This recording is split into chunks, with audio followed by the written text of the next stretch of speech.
Exodus 28. Then bring near to you Aaron your brother and his sons with him, from among the people of Israel to serve me as priests. Aaron and Aaron's sons, Nadab and Abihu, Eleazar and Ithamar. And you shall make holy garments for Aaron your brother, for glory and for beauty. You shall speak to all the skillful whom I have filled with the spirit of skill, that they make Aaron's garments to consecrate him for my priesthood. These are the garments that they shall make: a breastpiece, an ephod, a robe, a coat of checkerwork, a turban, and a sash. They shall make holy garments for Aaron your brother and his sons to serve me as priests. They shall receive gold, blue, and purple, and scarlet yarns, and fine twined linen. And they shall make the ephod of gold, of blue, and purple, and scarlet yarns, and of fine twined linen, skillfully worked. It shall have 2 shoulder pieces attached to its 2 edges, so that it may be joined together. And the skillfully woven band on it shall be made like it, and be of one piece with it, of gold, blue, and purple, and scarlet yarns, and fine twined linen. You shall take 2 onyx stones, and engrave on them the names of the sons of Israel, 6 of their names on the one stone, and the names of the remaining 6 on the other stone, in the order of their birth. As a jeweler engraves signets, so shall you engrave the 2 stones with the names of the sons of Israel. You shall enclose them in settings of gold filigree, and you shall set the 2 stones on the shoulder pieces of the ephod as stones of remembrance of the sons of Israel. And Aaron shall bear their names before the Lord on his 2 shoulders for remembrance.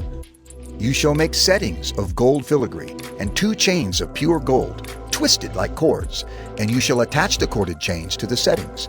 You shall make a breastpiece of judgment in skilled work. In the style of the ephod you shall make it. Of gold, blue, and purple, and scarlet yarns, and fine twined linen shall you make it. It shall be square and doubled, a span its length, and a span its breadth. You shall set in it 4 rows of stones. A row of sardius, topaz, and carbuncle shall be the first row, and the second row an emerald, a sapphire, and a diamond, and the third row a jacinth, an agate, and an amethyst, and the fourth row a beryl, an onyx, and a jasper. They shall be set in gold filigree. There shall be 12 stones with their names according to the names of the sons of Israel.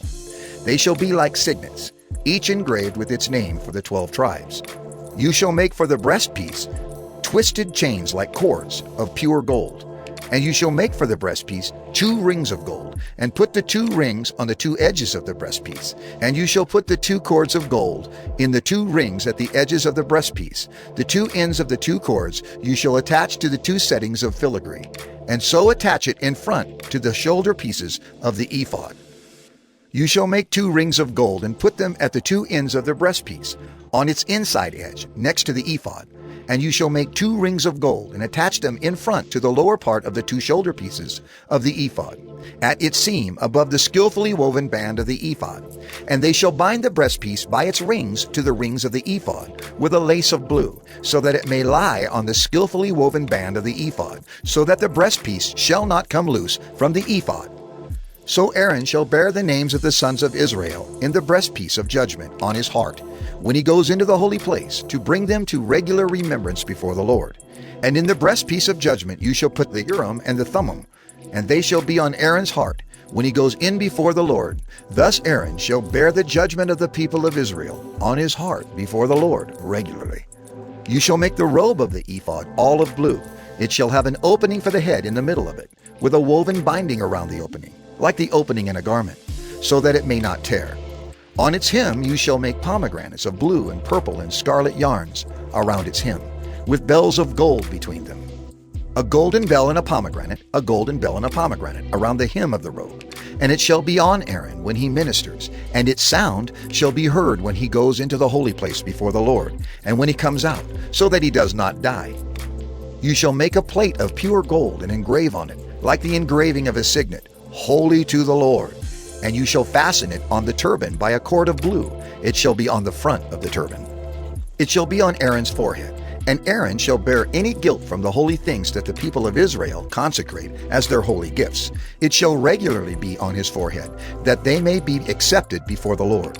You shall weave the coat in checkerwork of fine linen, and you shall make a turban of fine linen, and you shall make a sash embroidered with needlework. For Aaron's sons you shall make coats and sashes and caps. You shall make them for glory and beauty. And you shall put them on Aaron your brother, and on his sons with him, and shall anoint them, and ordain them, and consecrate them, that they may serve me as priests. You shall make for them linen undergarments to cover their naked flesh. They shall reach from the hips to the thighs, and they shall be on Aaron and on his sons when they go into the tent of meeting, or when they come near the altar to minister in the holy place, lest they bear guilt and die. This shall be a statute forever for him and for his offspring after him.